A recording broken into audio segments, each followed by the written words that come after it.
Hello, everyone. My name is RJ Feliciano. My pronouns are he, him, his, and I am Fusion's external vice president. And so the first event for FUSIONCon is our Alyansa panel.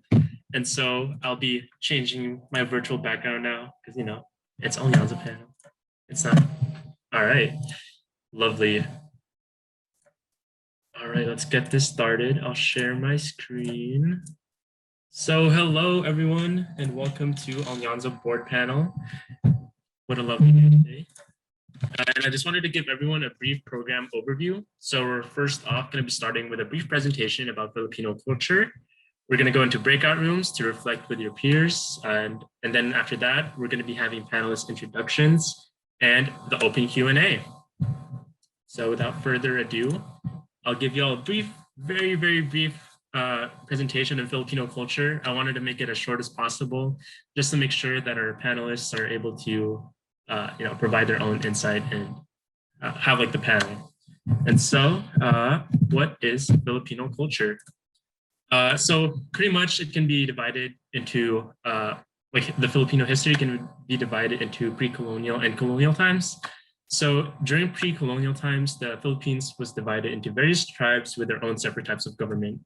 However, like it was widely accepted that the indigenous spiritual traditions were pretty much prevalent all around. And so one such deity was Bathala. I'm pretty sure like most of y'all know about him. He's kind of seen as like one of the many gods back in the pre-colonial Filipino culture. And it was also believed that everything had a spirit. And so people really treated things with a lot of respect, and it kind of translates to some current Filipino cultures that we do have today. So there are some superstitions that are, kind of like rooted from belief that everything has a spirit. And then moving on to colonial times, where we had some Chinese, Spanish, American, and Japanese influence. This had such a strong impact in our current culture as Filipino Americans. One photo on the bottom right is the Filipinos trading with the Chinese. So if y'all don't know, the Philippines in Manila has one of the oldest Chinatowns in the whole world. And, that's just goes to say like how deeply rooted the Chinese have been in the Filipino culture. Another would be the Spanish. Another photo on the bottom right is showing like the Roman Catholics trying to, just a majority of the Filipinos are Roman Catholic. And then of course there's the Americans and the Japanese who have, greatly affected our current traditions and culture. And some very, very specific examples of culture that we all might know. So with dance, there's Tinikling, Cariñosa, and Maglalatik. So the photo on the top left is Cariñosa, where male and female dance, where there's it's a very elegant and really beautiful dance. So if y'all know about it, please research it in your own time. It's really cool. And with music, there's Harana and some indigenous music. If y'all don't know, Harana is where typically the male would serenade the female during the courting period. And some examples of food. This is really good. I'm pretty sure when we think of Filipino, we think of all these types of food, some nilaga, sisig, adobo, kare-kare, all that good stuff. Some clothing, there's the barong, the barotsaya, and many, many other more. Some Filipino traditions include bayanihan. If you remember our collab with Kaba, our main theme was bayanihan, or community. So that's making sure that, looking out for your neighbors and making sure that everyone is being safe and having a good time. And family, familia. So that's just looking out for one another and having that strong connection with your Filipino family. All right, and so why is understanding your culture really that important? So one is identity. So you really want to attain and understand part of your identity. your culture has such huge impact on who you are, and so you really want to try to understand it as much as you can so that you can understand yourself as well. Another is family. So you want to learn your family's roots that have shaped who you are and can be. So yeah, majority of the Filipino Americans that that are here now, they came from immigrating from the Philippines, and it's really cool to like really hear about your parents, grandparents, or maybe great grandparents' experience about immigrating here to the United States and how they've kept up, their own culture despite like assimilating with the American society. Another is diversity. So you kind of learn with understanding your own culture, just how diverse it is, how there's so many subsets, how there's more like these really like small niches of your own culture. And lastly, community. It's just having a supportive community. Like even right now, Alyansa board, like they're out here and they're going to be sharing their own thoughts and experiences with us. And so just having a supportive community itself, that's already really cool to have. And I don't know if y'all noticed, but I put the Filipino flag colors there. So, wow. All right. So without further ado, we're going to be moving to our little icebreaker. So it's going to be a brief time to reflect with your peers. And so it'll be great if you could answer these two questions. So what is something from your culture that you appreciate? So you can talk about anything. And what is something from your culture that you really want to reconnect with? So maybe you want to like learning a cultural dance, or maybe you want to try going back to the Philippines and like going where your grandparents grew up, something like that. So yeah, feel free to expand on this. You can be as specific or as broad as you want to be. Hello, welcome back. I hope y'all had a good time, like having a conversation about like Filipino culture or your own culture with your friends. Hello, Austin. So all right. Thank you for that. And so we're going to be moving on to our Alyansa panelist introductions. But before that, what even is Alyansa? So Alyansa ng mga Kababayan is actually its full length name. So it's a Filipino-American umbrella organization under the CCC at UCI. And so it's PAS, PUSO, Kaba, Fusion. And pretty much the mission of this is to provide students a network of Filipino-American organizations and advocate for the need of the Filipino-American community. So if y'all have seen, like, for example, like the fundraisers that we've held throughout the year, AAPI, Black Lives Matter movement, all that stuff, that's been, like that all went through Alyansa organizations. And so, yeah, it's really cool just like having this really tight-knit community. And yeah, like we're going to be having some representatives from each organization to talk about their own organization and how they incorporate culture into their own organizations. And so we're going to be first introducing Mr. Renel. So Renel is a third-year BS psychology major. He is PUSO's political director. So if y'all don't know by now, PUSO stands for Filipinx Pre-Health Undergraduate Student Organization. And yeah, Renel, please feel free to introduce yourself. Perfect. Thank you, RJ. So again, hello and good afternoon, everyone. Happy FUSIONCon to everyone in Fusion and those beyond. Oh my God, I'm spotlighted. Okay. Again, my name is Renel Tag. I'm pronounced he, him, third-year psychology major.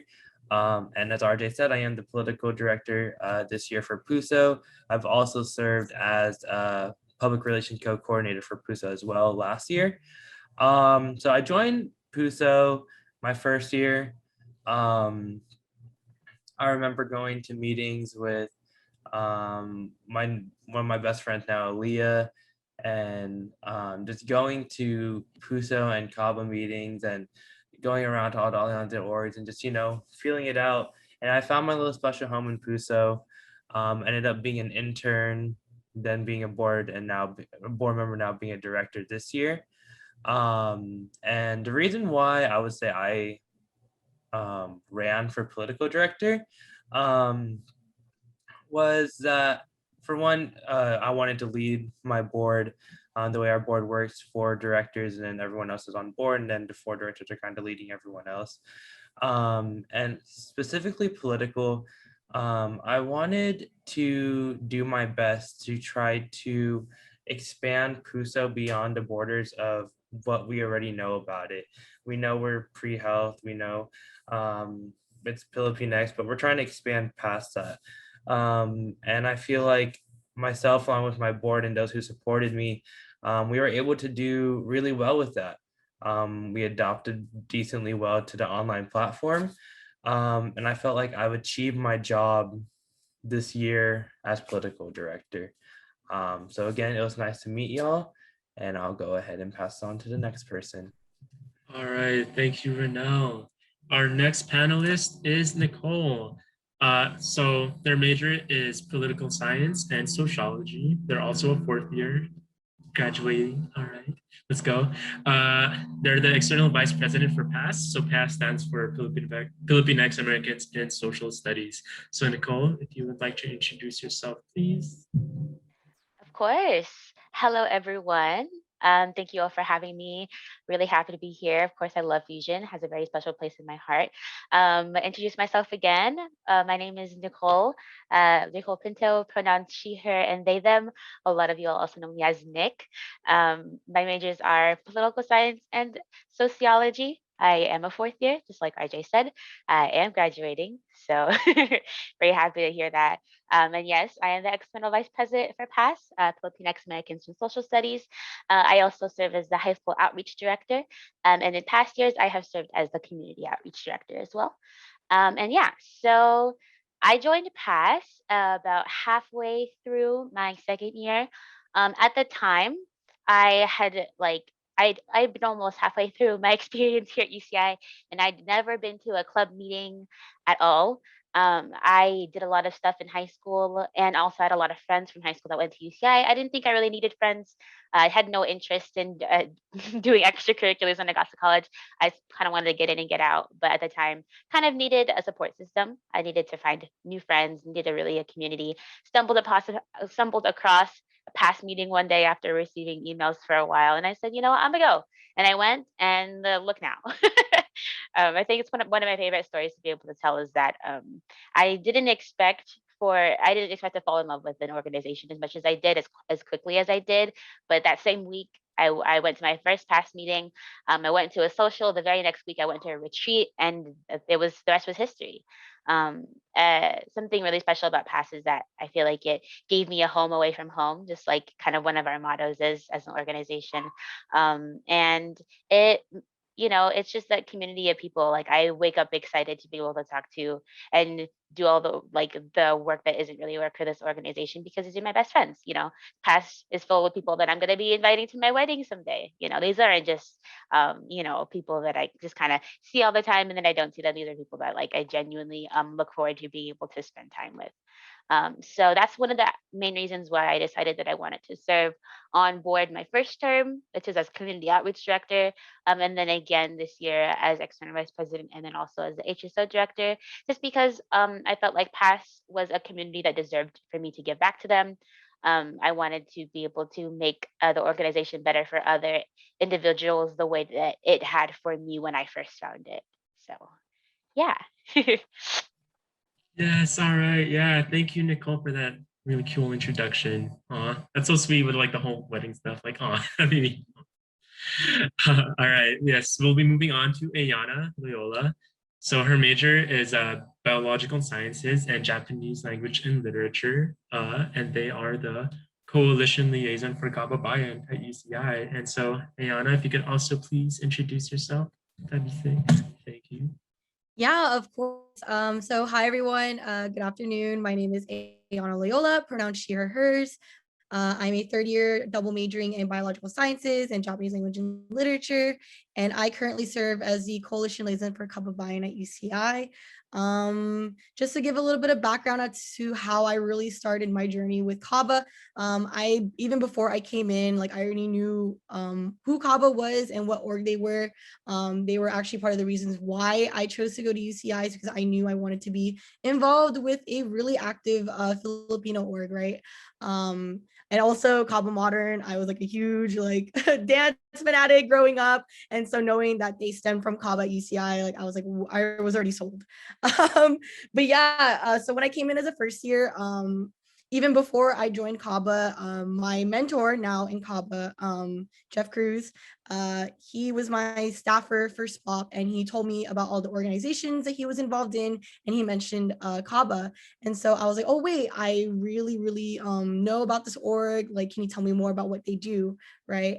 And he gave me a little bit of rundown of what his experience was like in Kaba, and I was like, I really want to experience near the same thing. So I joined Kaba my first year. I was heavily involved with it. I did pack-in, I did the camp mentorship program. I also was an intern my my first year spring quarter. Shout outs to ball class. And I really do believe that that internship was my stepping stone for wanting to be a leader in any of the Filipino orgs on campus. So going more into my second year, I was offered a position on Alyansa board. Haha.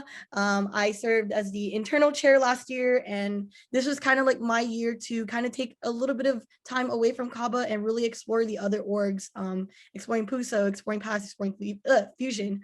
I really found a love for interacting and networking with these folks, and like just crossing paths with individuals that are so amazing, and I can consider them like my friends today.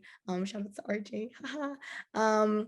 So when I was nearing my end of my second year, I really knew that coming back to Kaba, I wanted to serve on board. It was something that I already knew going in as a first year, that I wanted to serve as a leader in Kaba and wanting to give back the same experience that I got to other folks that were coming in.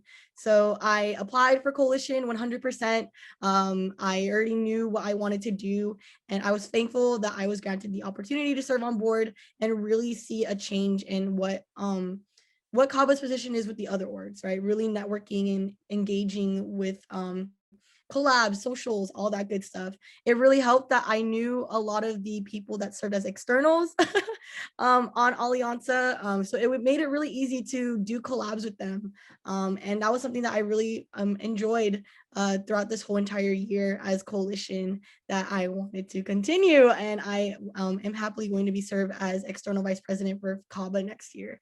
But yeah, that's just a little bit of a rundown of how I kind of started with Kaba, how I got into the leadership positions I am serving today and in the future. But yeah, thank you so much for having me, and I can't wait to answer questions.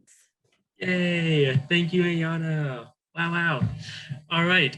We're going to be moving on to Q&A, where I'll be asking our panelists 2 questions. So the first question is, what does culture mean to you and your organization? And how has your organization integrated Filipino culture?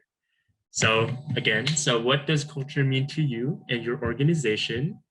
That's the first question. And next is, how has your organization integrated Filipino culture? So yeah, if anyone, feel free, any of our panelists, feel free to start. I can go ahead. Go ahead. Go for it, Renata. No, go ahead. Oh gosh. Okay. Sorry about that. Okay. So the first question is, what does culture mean to me and to my org? Personally, to me, being Filipinx American is very special, especially for me being a mixed race individual. It's really done a lot for my experience, just really trying to connect with who I am and my identity. I feel like growing up, I kind of had a lot of like identity like problems, because a lot of the people that I surrounded myself with were both Filipinx American, and being mixed was kind of complicated. But I find that the older I got, and especially when I got into college, I grew a really large appreciation for where I come from, especially how it like has impacted like my family's experiences and then in my own, and even like things like my career choices and even parts of my personality. So it's of course one of the big reasons why I kind of it led me to PASS. And then when it comes to PASS itself, part of our mission statement is to connect individuals that are Filipinx American, and also to increase the representation of Filipinx Americans in social studies type career fields. So, of course, myself as someone who is in a social studies type career field, that was really important to me because it's not super common to see individuals that are either African American or Filipinx American or both in a lot of the fields that I studied, things that I'm interested in. And I think being able to find those resources and especially meet mentors and learn more about individuals that have taken these same paths that are similar to me and my identity is really important. And I think that's one of the things that PASS really strives for, in addition to being just like a community where you can connect with other people that have those things in common with you as well. So when it comes to the integration of culture into our organization, so I kind of mentioned in this last question about finding mentors and other individuals that share that same path with us and also have the same identity. So hopefully some of y'all are kind of remember CAP earlier in the year, which was my conference for the Asian Pacific Pre-Professionalism. And then also PAX was the past conference that we just had. So both of those kind of center around finding professionals that have the same Filipinx American identities that are in professional fields that are similar to those of the students that are in PASS, and especially like myself. CAP was something that was really special for me to be able to plan because I had a lot of people that were part of the psychology, that were part of sociology, doing social work, community work, and also in the law fields that were all Filipinx American and also LGBT because that was one of the really big themes. And those are things that I really identify with. And I wanted to bring really mentorship and those kinds of like role models to the table to show other individuals that their culture, their identity can all have really positive effects on how they pursue their careers in the future. That's something that our org just kind of strives to do. In addition to all the really other fun cultural meetings that we have. So we try to talk about things like we've discussed Filipino fashion. We've also talked about fiestas, and this week meeting, we're actually going to be going over historic Filipino town in lieu of our usual annual hi-fi trip. So I think we have a pretty good grasp on integrating Filipino culture with our usual career-oriented stuff in PASS, kind of striking a balance for sure. All right, thank you, Nicole. Yeah, just a reminder, y'all, PASS meetings on Wednesdays, 6 p.m. Come through PASS. You can popcorn it to anyone or yeah. I'm gonna pass it to Renelle. All right, my bad, Nick. So thank you for the question, RJ. So first, as far as culture to me, I'll be honest, before going into college, I was very out of touch with my culture. And I feel like that's something that is very prevalent, especially nowadays, in the society and the world that we live in. And it really wasn't, I didn't really know how like, I don't want to say lost, but how, I guess I'll just say out of touch again I was from my culture until I really got to meet people who were actually from the Philippines, right? And the way that they were talking, the way they would talk about being Filipinx, being Filipino, the different experiences that they've had, even talking about the foods, right? I would be able to just say these like kind of basic foods, and they'd be kind of going in on like, the ingredient, the little like tricks that their families do. And so I took that with a grain of salt, and I wanted to delve more into it. And that just caused, and that in result got me to start talking with my family more about it, start asking more questions about culture. And I feel like that's something that I personally try to, when creating connections with people, try to get to know who they are and the culture that they come from, because it's different. I can say that I belong to the Filipinx community. However, someone else can say that too, but they have a different kind of like traditions and stuff like that, right? So it's really, really cool to kind of intermix with stuff like that. And as far as our org, I'll be honest with you, one of the biggest things that I would say we sometimes struggle with in PUSO is really trying to bring pre-health and Filipinx culture together. Because, we can always say the stereotype of brain drain of the results from the waves of immigration for the from the Philippines for the nurses, right? Getting very high skilled workers from the Philippines to come here and become nurses, and you get that whole stereotype, and that's something that we try to address at least once or twice a year. But again, it's sometimes a struggle to try to include some type of like way of Filipinx culture into pre-health. And I feel like one of the best ways that we're able to do it is again, like one of the things that RJ pointed out in the presentation about the Philippines and its culture, the community aspect, right? And with the community aspect, we go ahead and reach out, and that's why we do our collabs with Kaba, with Fusion, with Pass.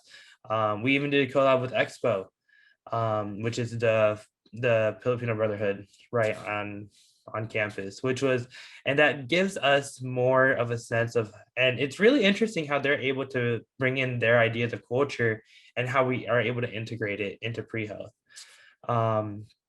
which is super, super cool. And it honestly has inspired more and more different cultures to even come into PUSO. I guarantee you, like, there's a lot of people who are Viet. I think we have some people who are like Chinese, Korean, some people who are from Mexican cultures and everything like that. So it's really cool to see how our entire organization has evolved throughout the years. Thank you. I guess I can go next. So for me, touching on what culture means to me. So as someone who does identify as Filipinx American, growing up, I kind of had like a internal battle with being Filipino in America. I am very grateful that my parents actually taught me Tagalog, and I actually don't know if I learned Tagalog or English first. So it's still something that I struggle with today, of knowing which one I learned first. But bottom line, like I grew up with that sense of, at school I speak English, and then at home I speak Tagalog, like that kind of like distinction. And I was very much intertwined with the Philam culture growing up. My family was very heavily involved with bringing aspects of the Philippines, especially from where they're located in the Philippines, which is Cavite, and bringing that kind of like, we always had like an annual fiesta kind of thing, where folks all over like SoCal, even sometimes NorCal, would like come together at one point and just kind of like celebrate. It's kind of like a tradition in the Philippines, or at least in Cavite.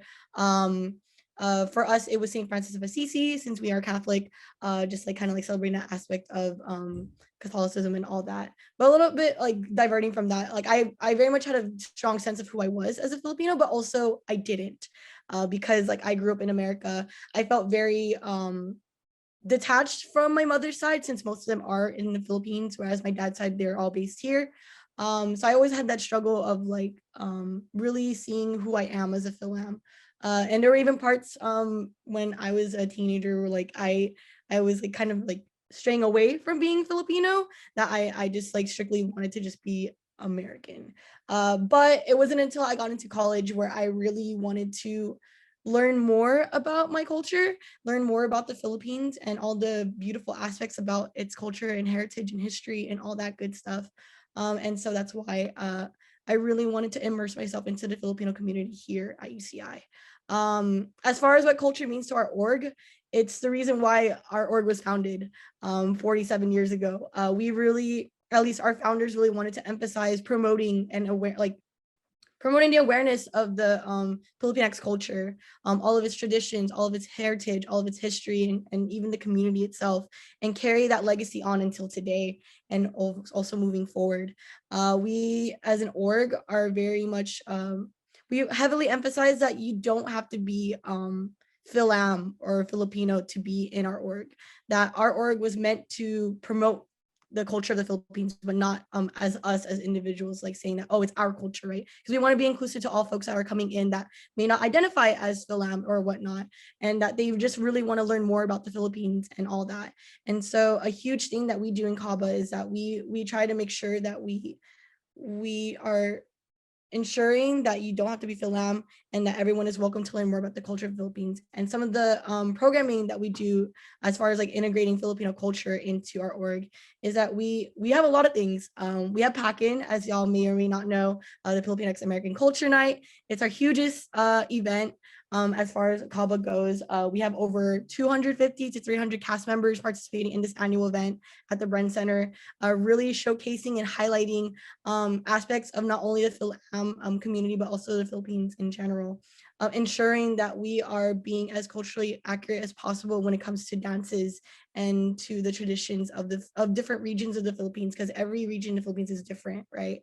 So there's PACN. We also have other workshops and meetings catered towards like learning specific aspects of the Philam culture, whether it be about certain aspects going on with the Philam community right now. The huge thing is that of the Philippine Human Rights Act, really endorsing that and pushing that into Congress to ensure that individuals in the Philippines are really getting the rights that they deserve, unfortunately due to the dictator regime and all that with the anti-terror law.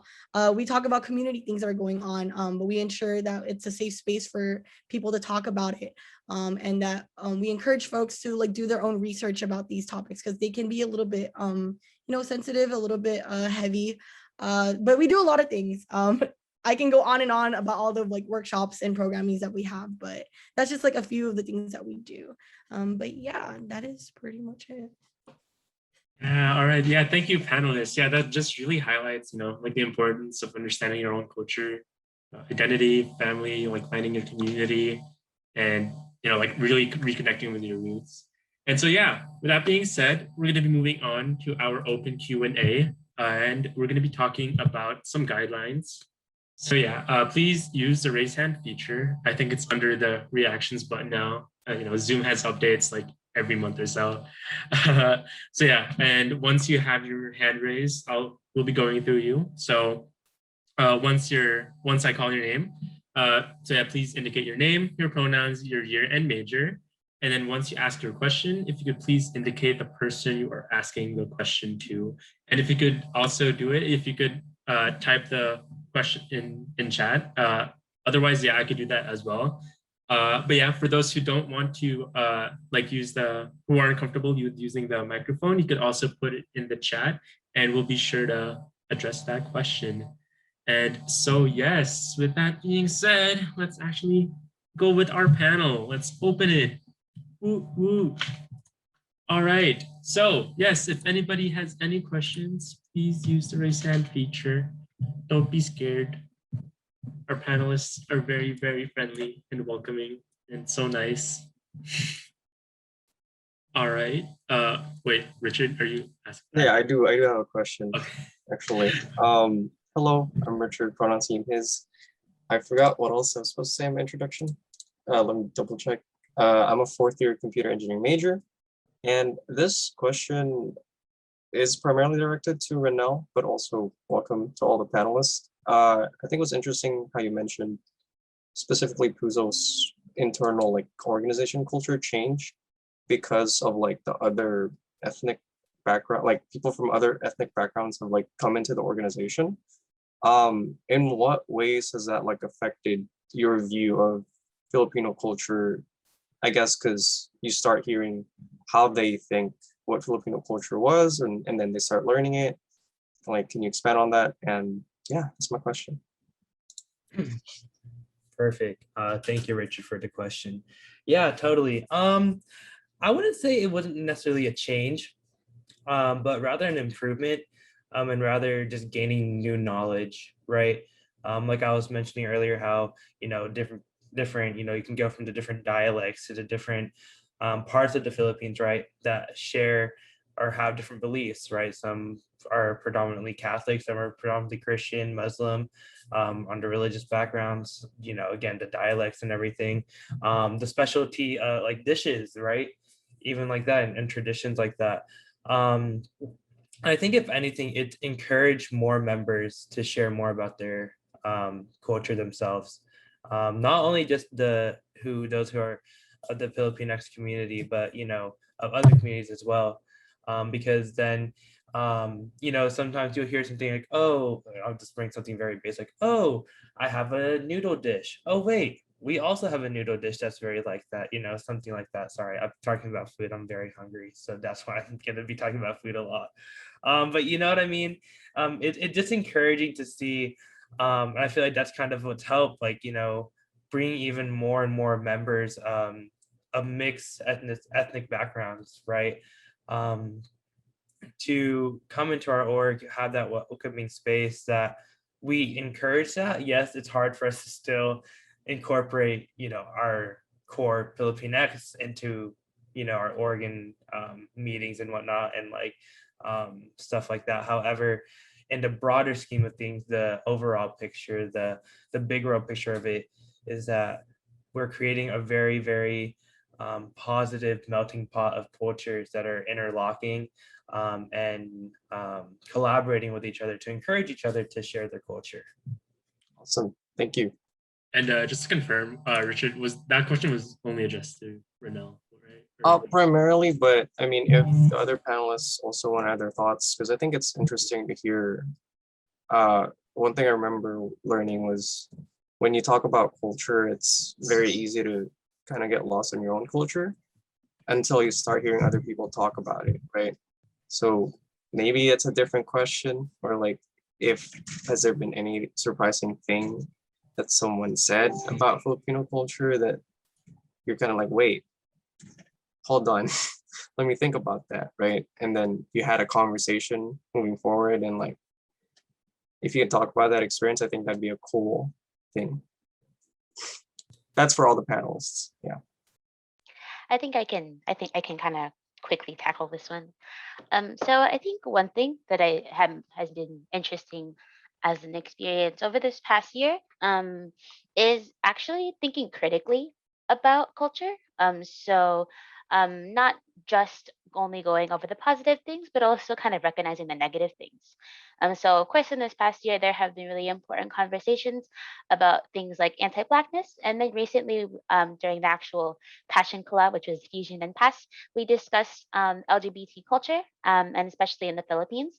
So for both of those kind of subjects, which we've touched on during this past year, I think it's really important to think critically about your own culture and the way that it views certain communities besides its own or within itself, and how those things can be improved and how they affect the lives of people like on a regular basis. So when it comes to like anti-blackness, it's like, oh, it's anti-blackness is very deeply ingrained in Filipino culture, you know, for a lot of reasons, especially like relating to like colonialism and colorism and things like that. And that's like one of those things where it's uncomfortable to have that conversation, but you do have to think critically about being Filipinx American and the kind of privileges you might get from it. In addition, the same thing goes for the very important conversation we had recently about the LGBT community.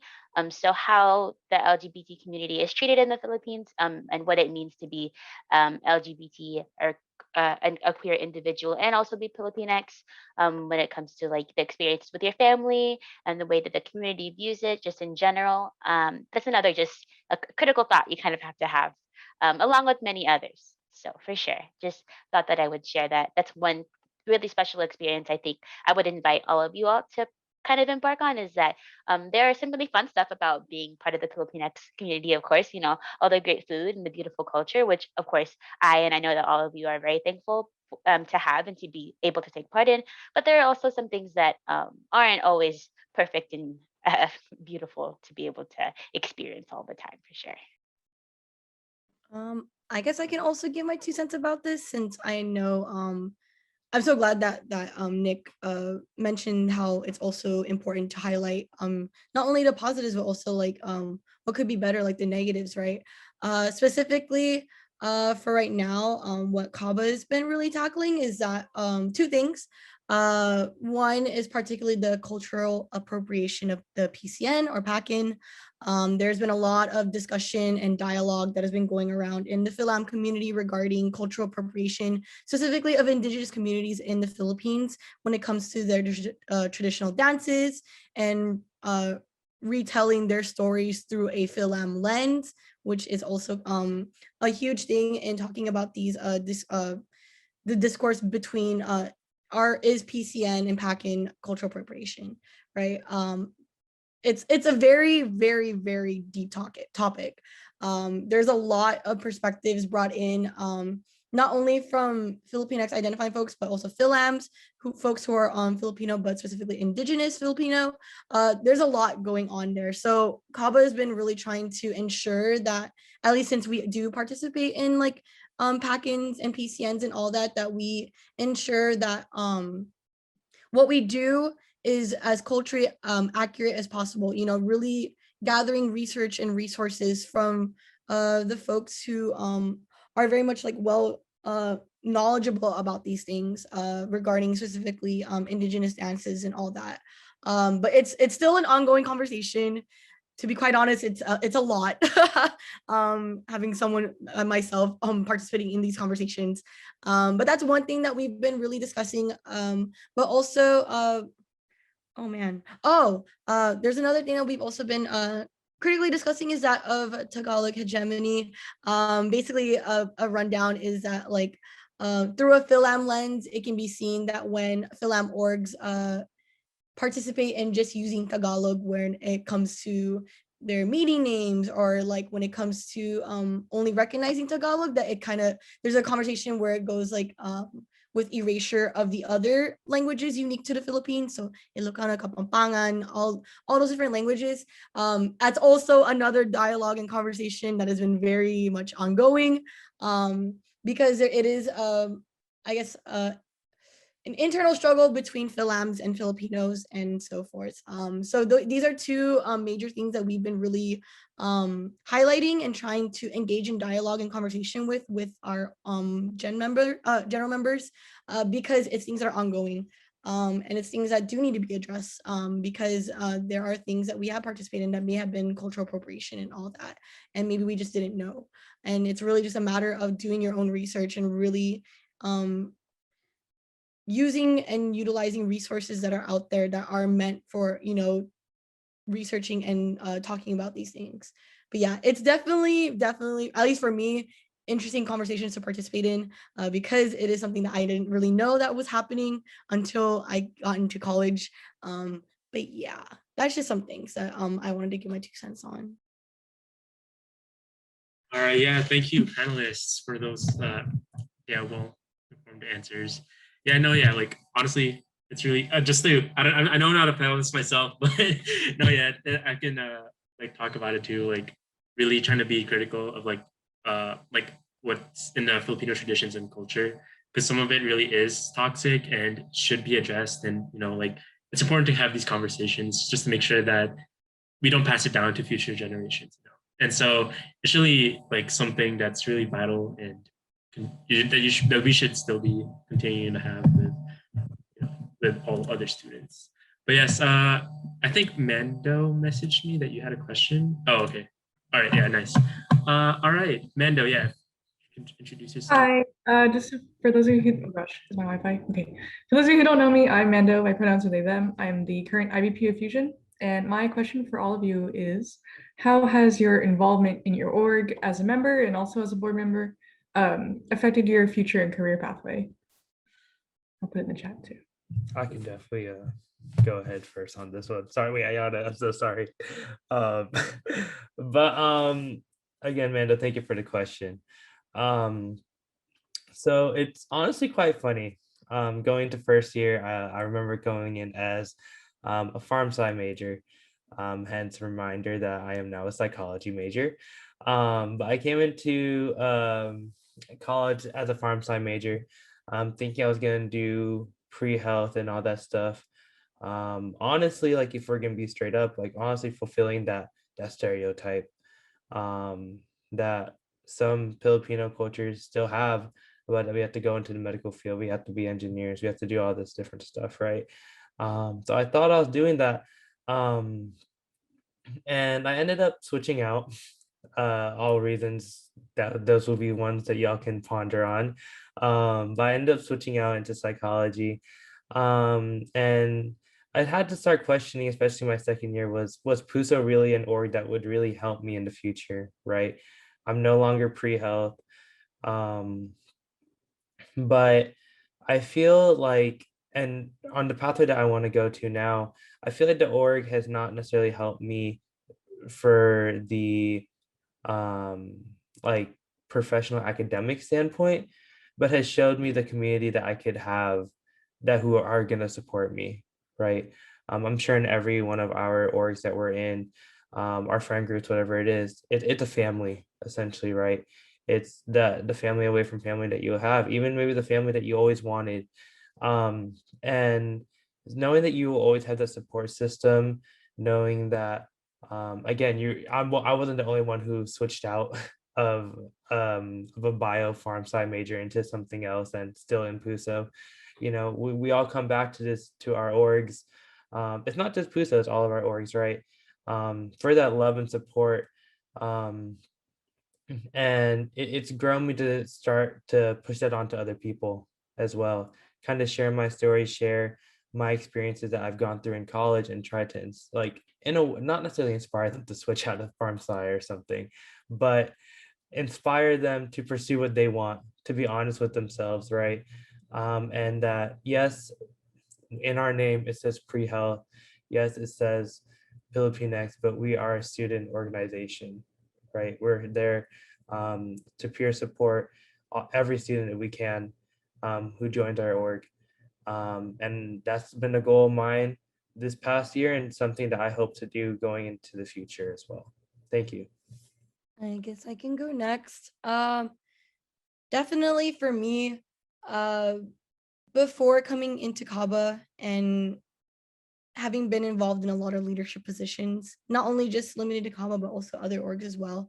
I was very introverted. I never really wanted to join an org. I was more so just focused on getting to college, honestly. To be real, just getting to college and also just focusing on sports, because that was also something I was like really passionate about growing up. But when I came to UCI, I told myself that I really wanted to be involved and I really wanted to develop myself as a person, not only in just like a leadership lens, but also just in a general lens, right?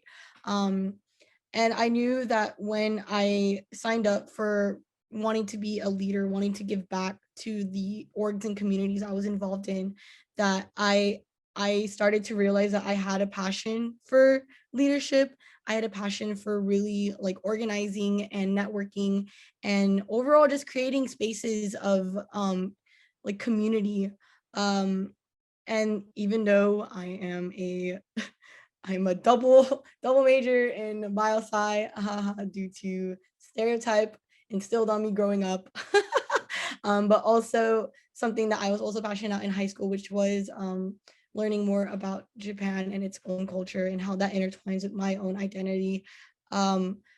Aside from that, I knew that I, in the future, want to be involved in some sort of like outside organization that's heavily based in leadership, whether that be Philam based or not. I have looked into orgs that I want to possibly join after my undergrad, particularly tackling issues and going on in the Philippines and going on within the Philam community. Some to highlight that I've been like interested and intrigued in like joining are Gabriela LA. They are a grassroots organization that are very much dedicated to talking about the social issues and advocating for social justice in the Philippines for folks, especially of women identifying. And also Anak Bayan, similar, but more in a general sense, looking into, again, social issues going on within the Philippines, because it's something that I've definitely found a passion for while being in Kaba. So yeah, definitely not so much a career pathway, but definitely more so in the future, like where I see myself like being involved in like on the side, you know, things that I still want to be have for extracurriculars and whatnot. But yeah. All right. Yeah, thank you, Ayana and Renal, for such great answers about how being in your organizations has really affected like kind of like your personal trajectory. But I, as especially as a graduating senior, I can actually pretty confidently say that past has had a super positive influence on my actual career pathway. So I mentioned my first year on board for PASS was the community outreach director. So even before then, if anyone is kind of familiar with me, you would know that my greatest passion is life is serving my community, community service, public service, everything that involves nonprofit organizations are things that I find myself kind of waking up in the morning and being excited to do. That's what keeps me going. Serving as community outreach director my first year on board at PASS really solidified that for me. I didn't really think it was something that I was going to do for a career because I did do my first 2 years at UCI as just a political science major just before I ended up switching or adding sociology double. But I didn't really think it was going to be something that I would pursue in my life. I thought I was just going to go to political science, be pre-law, go to law school, you know, that straight shot. And then I kind of really opened my eyes, just being in college in general, that there were a lot of career paths that I could go on that were not just things that I knew I was good at, but things that also that I was very passionate about. So first starting with community outreach, and then kind of going into becoming external vice president, continuing to do compassion project, and most of all doing high school outreach. So I'm currently also the director for the high school outreach program at PASS, and it quickly earned a very special place in my heart. Being able to serve a community in a very different way, uh, motivating other students to pursue higher education, especially those that are from marginalized backgrounds, is something that I learned very quickly that I love to do very much and very passionate about. So yeah, as I am at the end of my career here at UCI, I can confidently say that all the kind of careers that I'm looking into, I'm sure you all kind of understand that job search kind of going on right now. These are things that I think my involvement in PASS has really solidified as like my real passions in life that I will really continue to pursue. And that the passion for especially like education and working with kids are things that I didn't really think I was going to end up pursuing until I really ended up doing and participating and directing the high school outreach program. And those are things that I definitely really see myself doing in the future. So what my career actually takes me to in the next couple of years, months actually, who really knows? But I do know that I wouldn't have been able to get where I am without the kind of resources, the role models, and the self-discovery that I've been given by my involvement with PASS for sure. Yeah, I'd actually also like to share. I don't know, like this question kind of like really resonated with me, Mando. So I could also answer it. So yeah, it was mentioned that like all the other panelists like had really good answers to this as well. But something that has happened for me that's like really concrete is that we also had a panel before for FUSI. So if y'all don't know, FUSI is Filipino American Society of Architects and Engineers. One of the panelists that we had, he is like a small scale, he's the principal of a small scale engineering organization firm down here in SoCal. And so I actually got like the opportunity to have a part-time job for him as a environmental compliance engineer. And it's really cool, like working for him, because it's really small scale. There's only like less than 10 employees and everybody's Filipino. Like it's really cool, like seeing everyone who's also an immigrant and a lot of them also came from like impoverished areas in the Philippines. So I don't know, like it was really kind of like humbling and seeing how, like they grew up from like that, with that environment, And so, yeah, like I feel like in the future too, I do definitely want to be involved still and like have like a Filipino community, both personally and professionally. And so I feel like that's how Fusion has impacted like my own career pathway, is I definitely want to still steer myself into like giving like other Filipinos the opportunity. Because when I talked to my boss, the owner of the company, he said that his primary reason for like founding the company in the first place was to like have this opportunity for other Filipino Filipino engineers to really find their footing in the professional engineering field. And so yeah, that kind of like really resonated with me. And so yeah, it was really cool. So I feel like that kind of like really affected in like how I want to how I want to shape my career. And so yeah, I actually do have a question for our panelists, I kind of thought of it like a while back. So yeah, what are some things that you wish to see your organization implement in the future? So like in terms of like culturally, like what are, what's like a program or some event that you all want to host that you really want to implement or like want to see in the future? Yeah. I guess I can go first for this one. I may be biased, particularly because this is my work this year, but definitely collaborations with more outside orgs, not only with Alyansa, but also with other Philam orgs, not only limited to SoCal, but even being more bold and, expanding out maybe even to the Philippines with their own respective like orgs there, cultural orgs there. Something I made a goal this year as coalition is that I really wanted to start up a relationship with one of the SC Pasa orgs that we're affiliated with. And coincidentally enough, we actually have our mixer with them today at 7. So we will be having a collab with UC Riverside's Katipunan, which is their equivalent of Kaba, their own Philam cultural org at UC Riverside.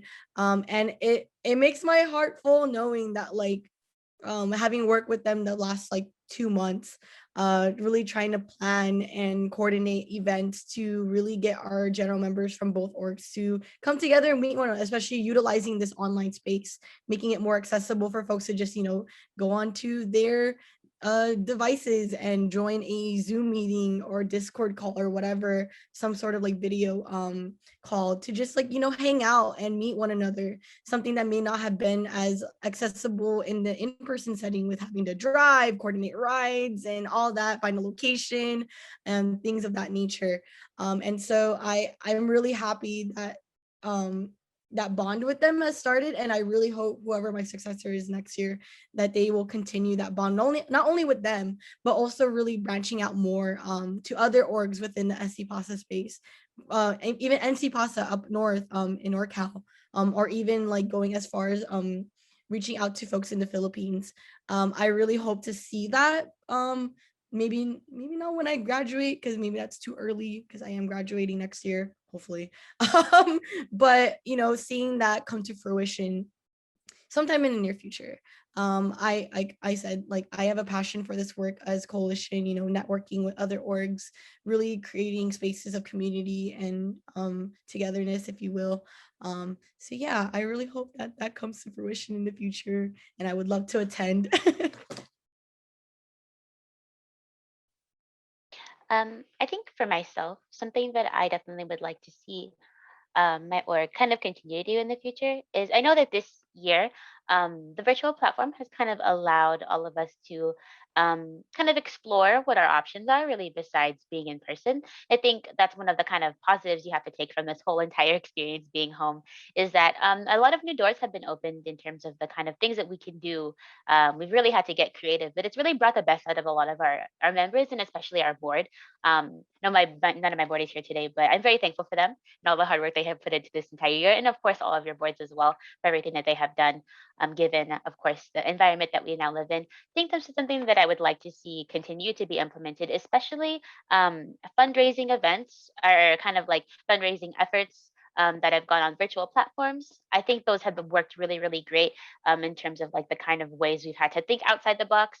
And I really want to see our org continue to be really creative and get like comfortable with trying new things and really expanding with the horizons of what our organization can do, because we kind of were forced to do that this year. Of course, a lot of us are, but it's really nice to know that even in a pickle, we've only done really positive things to be able to learn and grow.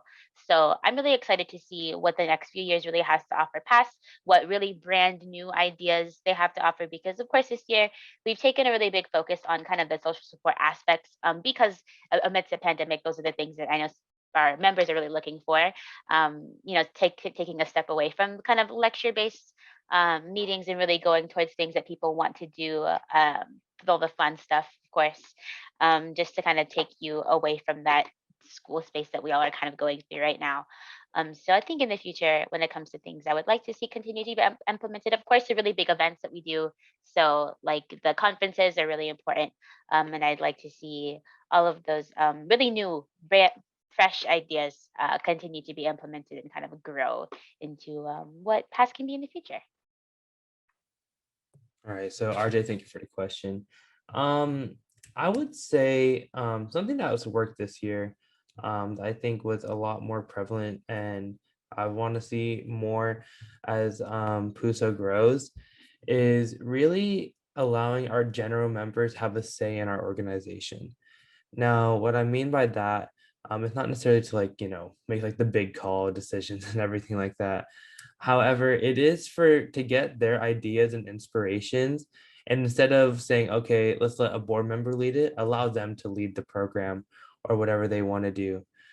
So for instance, um, during the whole with the Black Lives Matter campaign, one of our members reached out to board members to start a playlist fundraiser called Amplify, where we gathered music tastes, um, and we created a fundraiser out of it. And they asked that if a board member can do it, but we insisted that she would start it.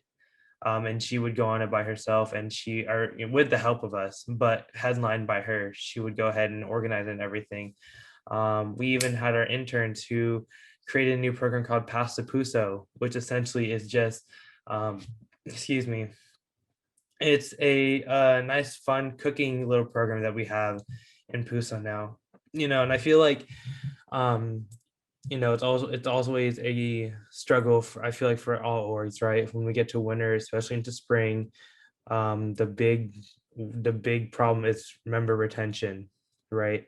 That's a big thing that we always have at new org. And allowing these programs that are generated by general members, right, and hearing what they want, and then giving them more options to get more involved, is something that has benefited us this year. And I can't even imagine what would happen if we were in a different platform, of course, being more than likely more of a hybrid kind of platform going into next year. However, still, being in a more close-knit in-person scenario with these ideas, I feel like all of our orgs in those situations where we can promote general members' ideas and gauge off their own interests. All of the organizations under Alyansa will just genuinely thrive. All right, yeah, thank you, panelists. Those sounds like really cool ideas. Yeah. So we are gonna end in like 5 minutes or so. So if anybody has like last minute questions for our panelists, please raise your hand now. You give y'all like 1 minute to really think.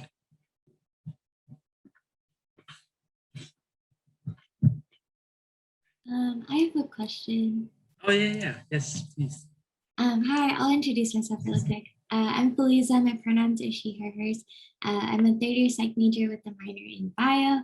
And my question to all of the panelists is, what has been the most rewarding experience that you all have had serving on board within your respective communities? I'll go ahead and answer. Thank you, Feliza, for the answer, or for the question. Sorry. I think one of the most rewarding things that I've experienced being on board is seeing all the work that I put in to reach out to members and create interpersonal and interpersonal relationships with members during my second year, getting them super involved in PUSO, getting to have them find their own way of what PUSO can do for them, and for them to find what PUSO means to them themselves, and seeing them now on board, seeing that their love and their passion has grown into one that they were voted on by their peers.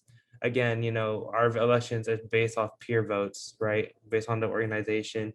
And the fact that in 1 year, going into their second year, their peers trusted in them, believed in them to lead the organization that we all love. And just seeing them and working with them on board is maybe one of the most fulfilling things that I've really felt being on an organization board, because it's like, it's one of those things where everyone in the world, right, whatever it is, whether it's home, for your degree, for work, whatever it is, we put so much work into everything, right? But it's hard to really appreciate it if you don't see those fruits of your labor, right? Even if it's a long term, you need something short term that's going to kind of um, encourage you to keep going forward. And yes, it was, I would say, like a 6 to 8 month process of getting them to get on board. But just seeing that and all their work and the friendships that they have now, the connections they built, the way they've even expanded the position but that they hold now on board, it's honestly just so fulfilling, and it generally just makes me very happy to see. Um, so for myself, great question, Felisa. So I kind of mentioned earlier, HSO, high school outreach, is something that I didn't actually expect to be directing this year, but it was something that I now think of as a blessing that fell into my lap. Think as an experience, it has been the most rewarding thing that I have been able to take part in, not only in being a board member, but I would actually say in my entire um, experience as a UCI student. It's been one of the best things I possibly could have done. And I'm really thankful that it just happened to occur, that it fell into the right hands for myself. And then, of course, for my group of facilitators, and then also for the teachers and the students. But the relationships that I've been able to build with my facilitators is so special. And then also the relationships that me and my facilitators have built with our classes as students. It's extremely rewarding. It's something that I'm a very busy person. I've got a lot on my plate usually, regularly. But this is something that I know that I'm putting the time aside multiple times a week, seeing all my facilitators doing all the planning, but it's worth it every single time. Waking up at like 8 a.m. on those Tuesday mornings. Sometimes it's grueling, sometimes it's hard. Sometimes I feel like I don't necessarily have the extra time in my schedule to be able to do everything correctly and properly and to the best of my abilities.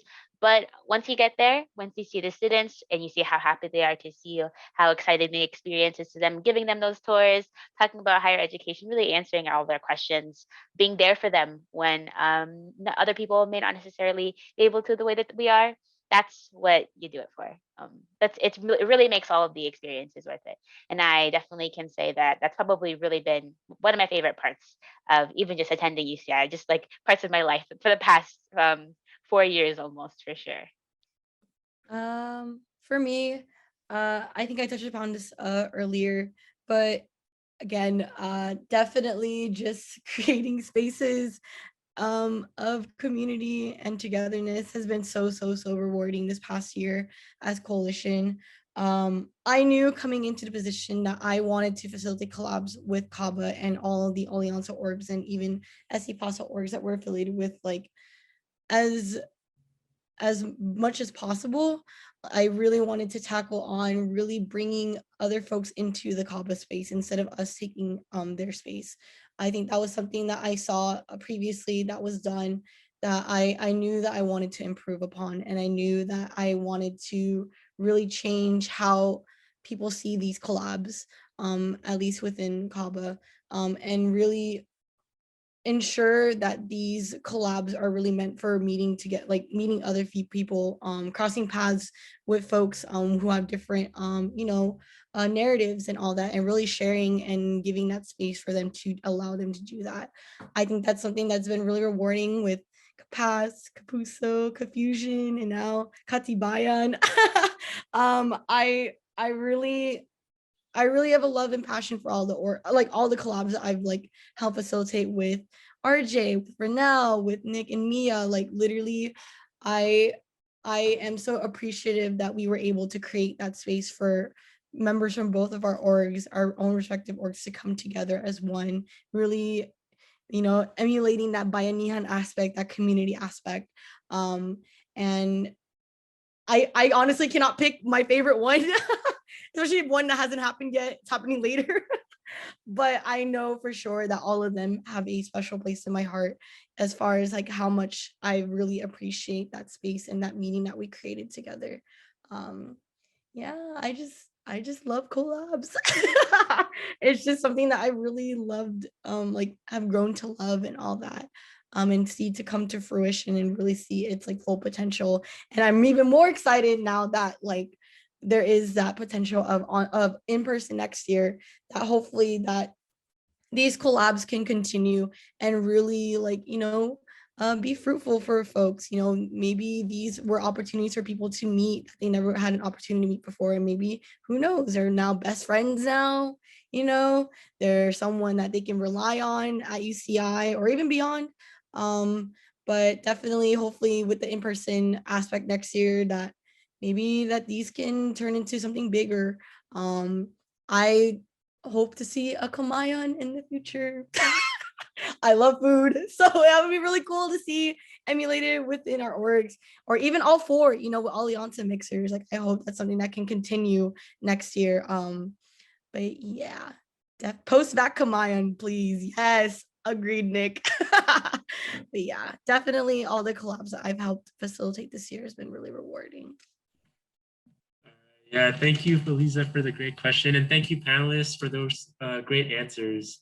That being said, we are actually done with the panel. Thank you, panelists, once again, for taking time out of your day to come here, share some of your thoughts, and like really sharing all the experiences you've had with being part of both Alyansa board and your own respective organizations.